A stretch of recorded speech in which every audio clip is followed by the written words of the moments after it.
চলুন আজ নিজেকে ভালো রাখার কিছু টিপস আপনাদের সঙ্গে শেয়ার করছি। আমার এক টিচার বলতেন, জীবনে যা কিছু করো, নিজেকে খুশি রাখার মাধ্যম অন্য কারো কাছে খোঁজার চেষ্টা করো না।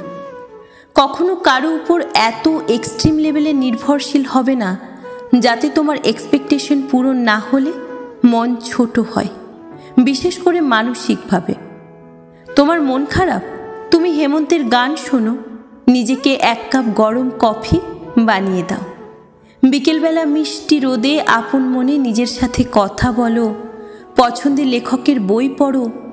নিজের কোনো বিশেষ ক্রিয়েটিভিটি থাকলে সেটা নিয়ে নিজেকে ব্যস্ত রাখো। অন্যকে ব্যঙ্গ করে স্ট্যাটাস লেখা, নিজের দুঃখ দুর্বলতা জনসমক্ষে প্রকাশ করা কোনো বুদ্ধিমান মানুষের কাজ না।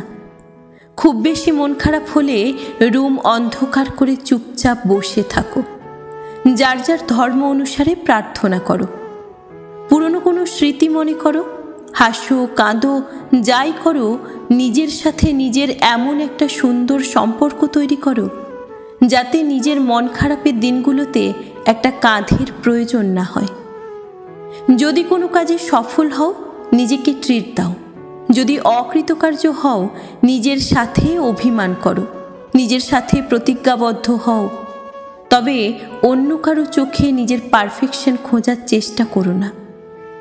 অন্যের চোখে তোমার ত্রুটিগুলোর মাঝে যখন তোমার গুণগুলো খুঁজে পাবে না, তুমি কষ্ট পাবে। পারলে তুমিই পারবে। রেস্টুরেন্টে একা বসে খাওয়াটাকে নর্মালাইজ করতে হবে। পার্কে নিজের সাথে সময় কাটাতে চাওয়াকে হাস্যকর কেন মনে হবে?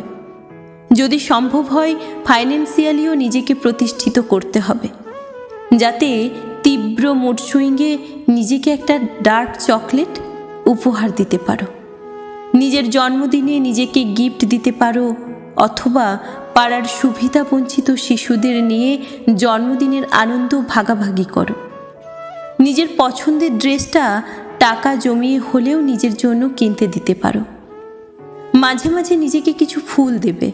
ঘরের এক কোণায় ফুল থাকবে, সুন্দর একটা গন্ধ ছড়াবে, মন আপনা আপনি ভালো হয়ে যাবে। সবাইকে খুশি রাখাও তোমার দায়িত্ব না। দুনিয়ায় কারো পক্ষেই সবাইকে খুশি করা সম্ভব না। যেখানে পারবে না না বলাও শিখতে হবে। আমার বাবা মা আমাকে অ্যাপ্রিসিয়েট করে না, আমার বন্ধু আমাকে সময় দেয় না, আমার কাছের প্রিয়জন আমার সাথে ঠিকমতো কথা বলে না, আমার জন্য সময় নাই, এসব উপদ্রবের সৃষ্টি করবে না। আমাদের ভাষায় যেটা অ্যাটেনশন, অন্যের জন্য এই চাওয়াগুলো আজাইরা টেনশন মাত্র। কেন নিজেকে অন্যের বিরক্তির কারণ বানাবেন? একটা সুন্দর ব্যক্তিত্ব থাকার জন্য খুব কঠিন হওয়ার দরকার নেই। শুধু নিজেকে অতটুকু ভালোবাসলেই হবে যাতে অন্যের চোখে নিজের জন্য ভালোবাসা খোঁজার প্রয়োজন না পড়ে। বর্তমানে চতুর্থ শিল্প বিপ্লবের যুগে মানুষের মন প্লাস্টিকের মতোই, কখন জানি রূপ বদলায়, কারণে অকারণে।